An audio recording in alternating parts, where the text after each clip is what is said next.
Wall Street linked Meta $30 billion for 40 years, and nobody asked what it was buying. Start in Richland Parish, Louisiana.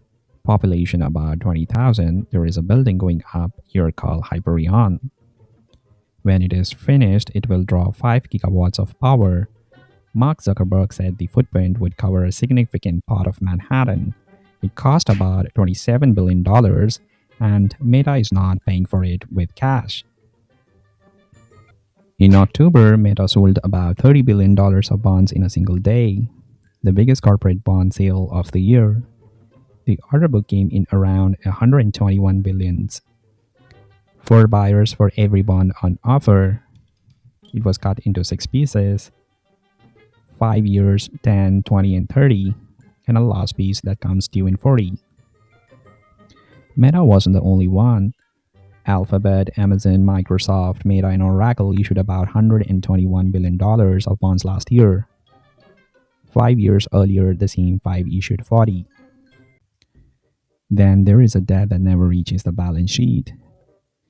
Nikkei went through the filings of those same 5 companies. It found 1.65 trillions of obligations that do not appear as debt. That's more than 1.35 trillions they do report. Meta shares alone is about 420 billion, triple its reported debt, and all of it is completely legal. If the building is not running yet, the lease isn't a liability yet. It is a footnote. So that is the money. Now look at what the money buys. Inside the shell go racks like this one, about $3 million each, and the chip are most of that. Here is a part the bond market has to think about.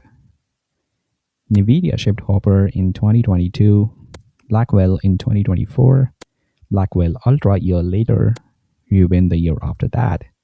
It is now a new architecture every single year. A chip you buy today is 2 generations old before the bond is a quarter paid off. Put the 3 timelines on one axis and the whole story is right there. The bonds run 40 years. The lease on the building runs 15.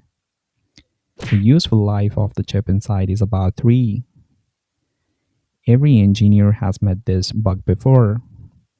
It is a cache with 10 years expiry on data that changes every morning. Nothing about that is fraud. It just stops being true a lot sooner than the paperwork does.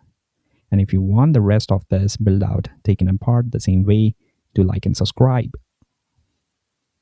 On the 1st of January 2025, 2 companies looked at the same problem. Amazon cut the life it books its servers over from 6 to 5. It gave the reason in writing: the increased pace of technology development, particularly in AI. That decision cost it about $700 million of operating room. The same day, Meta went the other way.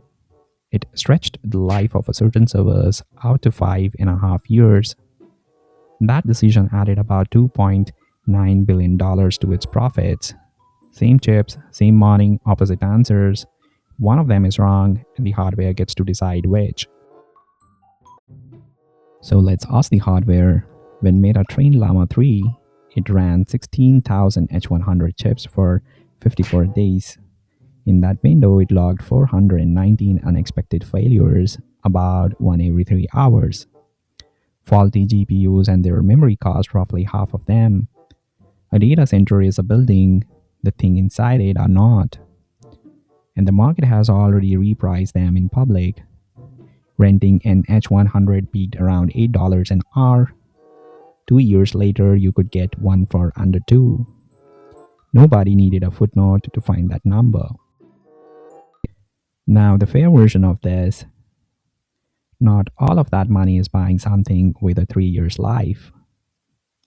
The concrete is fine, the steel is fine, the substation and the grid connection might be the most durable thing in the whole project.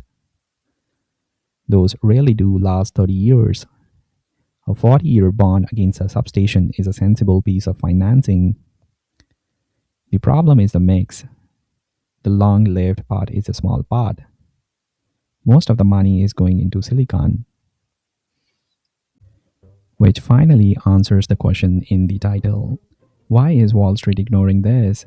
because Wall Street is not lending against the chips. Those bonds aren't secured by a warehouse full of GPUs. They are secured by Meta, by Instagram, by Google Search, by Amazon's retail business. The lender's question was never whether the hardware holds its value. It is whether the ad business still covers the coupon in 2040. And the honest answer is that it probably does.